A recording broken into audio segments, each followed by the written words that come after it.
when a patient doesn't speak English. I feel like I'm shooting in the dark just trying to make a diagnosis. Sometimes I send non-English speaking patients away with medications, and I just know they don't understand how to take them. They make such a point about cost, but I can tell you, if I can't communicate with the patient, then I have to order a lot of diagnostic tests. But if I can talk to that patient, then I can tell you what's going on within 5 minutes.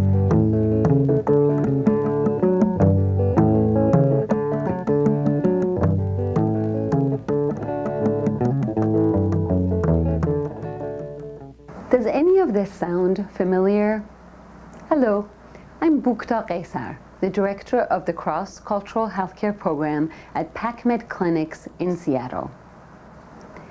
Here at Cross-Cultural, we often hear from providers who are concerned with being able to provide quality care to the growing number of patients who speak limited English. Doctors everywhere express the kind of frustration you've just heard. They ask us questions like, do I have to provide an interpreter? Who is an appropriate interpreter? And how can I work most effectively with the interpreters I have available? In this video, we'll be addressing just these issues. We'll start out by looking at who interprets and the consequences of employing an ineffective interpreter. Then we'll show you 3 interpreted interviews.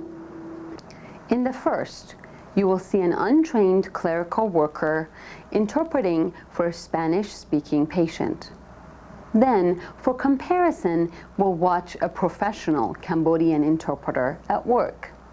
Finally, we'll go back to the first example and show you what the provider can do to make an interview with a limited English speaker go more smoothly, even with an untrained interpreter.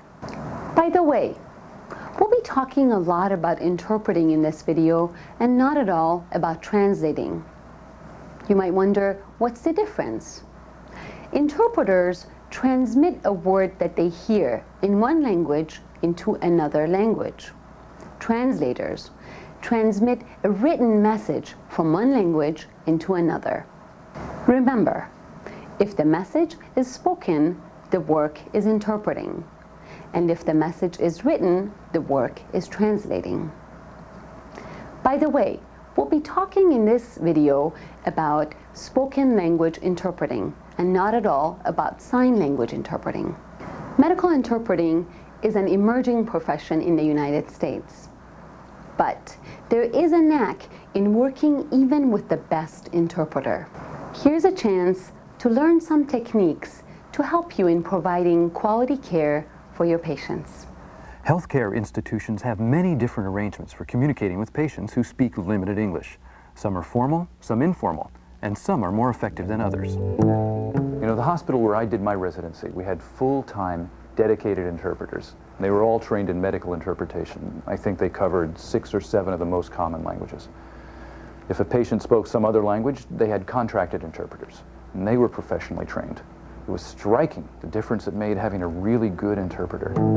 Some of our receptionists and one of our MAs speak Spanish, so we just have them interpret.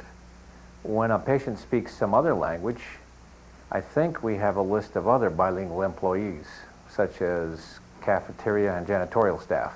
To tell the truth, I just don't think it works very well. I don't think they're interpreting what I say, and I just know the patients don't understand some of the medical terms. We don't have interpreters, but usually the patients come with a family member who can speak some English. And if they don't, we just go out into the reception room and ask if anybody speaks that language. In any case, the receptionists are supposed to tell the patients right up front that they need to bring their own interpreters. That first provider was lucky to do his residency in a hospital that understood the importance of providing professional language services. But these other providers have some problems, both with providing quality health care and with the law. Using family, friends, and staff that's apparently bilingual to interpret may seem like a convenient solution to a problem, but the costs can be high. Unscreened, untrained, and unqualified interpreters commonly make many mistakes. Financially, inaccurate interpretation can lead to longer appointments, more diagnostic tests, multiple visits, inappropriate treatments. And on the legal side, the Office of Civil Rights has cited some healthcare institutions for not providing appropriate language services. Unqualified interpreters create many barriers to communications, and so do providers who are unfamiliar with working with an interpreter. To see what this means, let's peek in on an interpreted medical interview. Here, a bilingual clinic receptionist has been asked to interpret for this Spanish-speaking patient. As you watch, note down any behaviors you think are undermining clear patient-provider communication.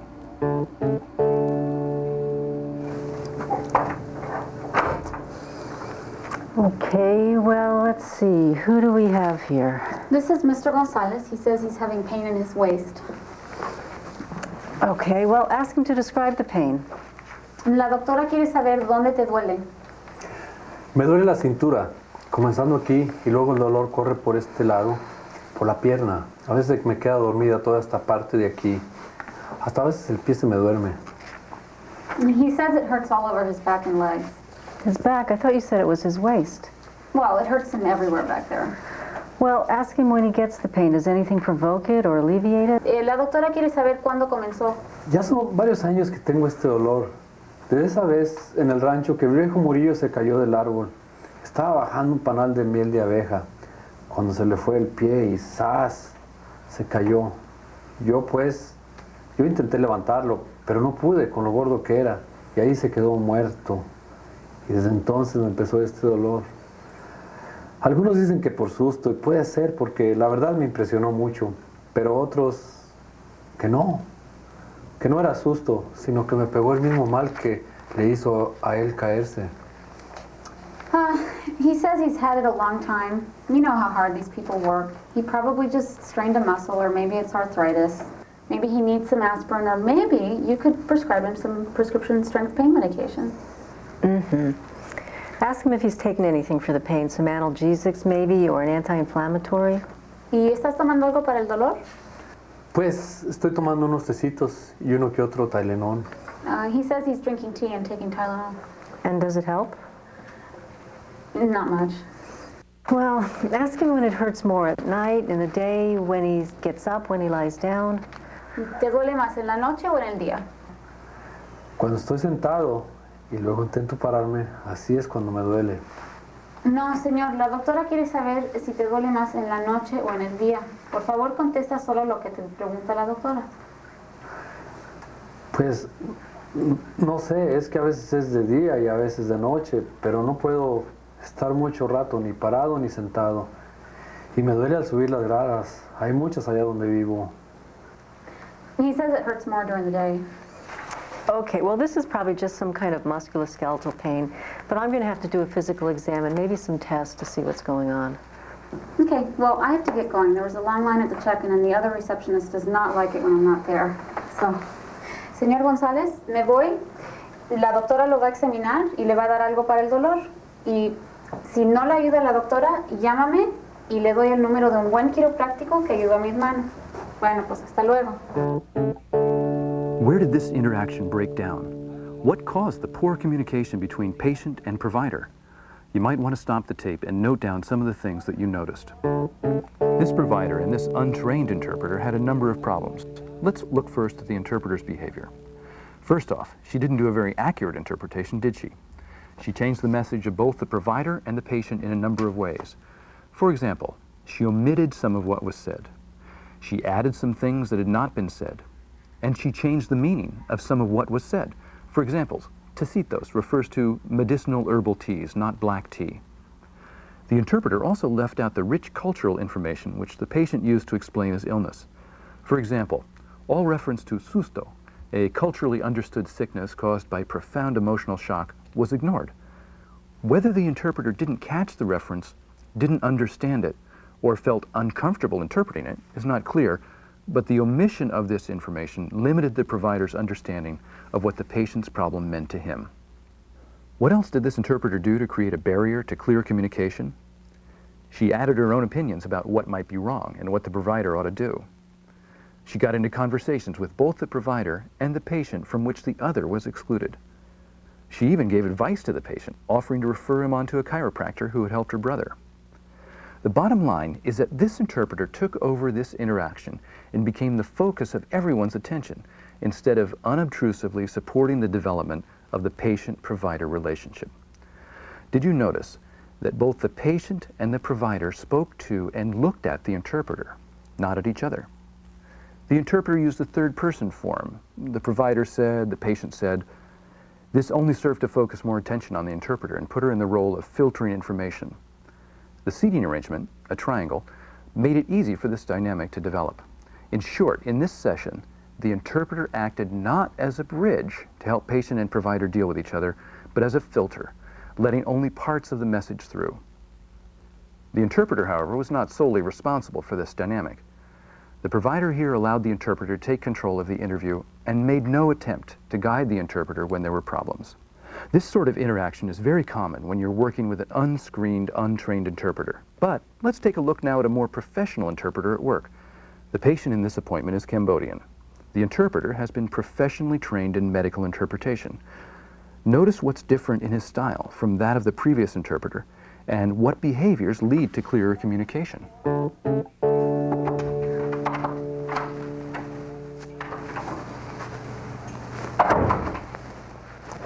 Hello, I'm Dr. Wilson. Who's the patient?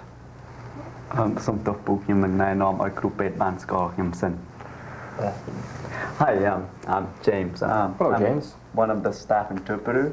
I'm going to interpret for Mr. Sok today. I'll be interpreting everything you both say exactly as you say it. Please speak directly to the patient and speak in a relatively short segment so that I can interpret accurately. If I make a hand signal like this, please pause so I can interpret. Is there anything special I should know about this appointment? No, I think this should be fairly routine. Fine. I already introduced myself to the patient, to Mr. Sok, and told him the same things I told you. Great, thank you. Hello, Mr. Sok. I'm Dr. Wilson. What brings you to the clinic today? សួស្តីលោកសុកខ្ញុំជាវេជ្ជបណ្ឌិត Wilson តើអ្នកមកមន្ទីរពេទ្យថ្ងៃនេះមានបញ្ហាអ្វីដែរ ខ្ញុំឈឺក្រពះ I have stomach pain. I see. And what kind of stomach pain? តើក្រពះរបស់អ្នកឈឺដូចម្តេចដែរ វាឈឺនៅកន្លែងនេះពេលខ្ញុំញ៉ាំអាហាររួចបន្ទាប់មកវាក្រហាយច្រាសឡើងមកទ្រូងរបស់ខ្ញុំ It hurts here whenever I eat and then it burns up in my chest. And how long has this been going on?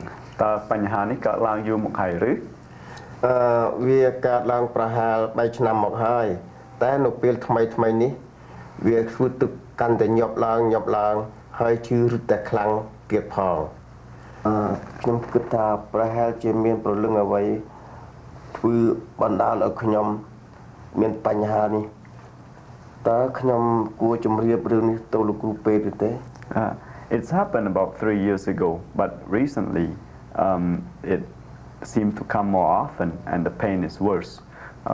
Interpreter would like to say the patient has a traditional belief about what is causing this problem, but he is asking me whether or not to tell you about it. Mr. Sok, I'd be very interested to know what you think about this problem. លោកសុកខ្ញុំមានការចាប់អារម្មណ៍ចង់ដឹងថាតើអ្នកយល់យ៉ាងណាដែរអំពីបញ្ហានេះ តាំងពីខ្ញុំមកដល់សហរដ្ឋអាមេរិកខ្ញុំមិនដែលបានសែនប្រលឹងខ្មោចឪពុកម្ដាយរបស់ខ្ញុំដែលបានស្លាប់កាលពីចំនួនអពតសោះគាត់ទាំងពីរស្លាប់ដោយសារការអត់បាយខ្ញុំគិតថាប្រហែលជាប្រលឹងរបស់គាត់ខឹងនឹងខ្ញុំហើយធ្វើឲ្យខ្ញុំឈឺហើយមើលទៅ Since I've been to America, I never done any anniversary ritual to my parents' spirit who died during the Pol Pot regime. They both died from starvation. Maybe they are mad at me and make me sick. ខ្ញុំនឹងបញ្យល់នៅប្រាប់គ្រូពេទ្យនៅជំនឿដែលពូបានប្រសាសន៍ Interpreter would like to clarify that in Cambodia it's traditional to do special ritual every year after a family member dies to remember that person's spirit. The person's spirit can be offended and cause you to get sick. Traditionally, he would go to a fortune teller, and the fortune teller would tell him the type of ritual he should do to satisfy the spirit and be treated. I see. Thank you. Mr. Sock, I'm very sorry to hear about your parents. That must be very hard for you. អរគុណលោកសុកខ្ញុំមានការសោកស្ដាយណាស់អំពីឪពុកម្ដាយរបស់អ្នករឿងនោះពិតជាធ្វើឲ្យអ្នកពិបាកចិត្តមែនហើយ I wouldn't be surprised if your worry might have something to do with your stomach pain. Have you consulted a fortune teller? ខ្ញុំក៏គ្មានការភ្ញាក់ផ្អើលអ្វីដែរបើសិនជាការព្រួយបារម្ភរបស់អ្នកធ្វើឲ្យអ្នកឈឺក្រពះពិតមែននោះតើអ្នកបានទៅរកគ្រូទាយហើយឬនៅទេនៅមិនទាន់ទេខ្ញុំគិតចង់សាកវិធីព្យាបាលរបស់លោកគ្រូពេទ្យសិន No, not yet, but I thought maybe I would like to try the doctor's treatment first. And what have you tried? តើអ្នកបានសាកថ្នាំអ្វីដែរ បាទខ្ញុំបានលេបថ្នាំ Melox I have been taking Melox. And has it helped you any? តើថ្នាំនោះជួយឬទេ វាជួយដែរតែជាតិអស់ជាតិថ្នាំក្រពះរបស់ខ្ញុំវាឈឺសាឡើងវិញ It helps, but when the medicine wears off, my stomach starts to hurt again. Well, Mr. Sock, I think you may have an ulcer.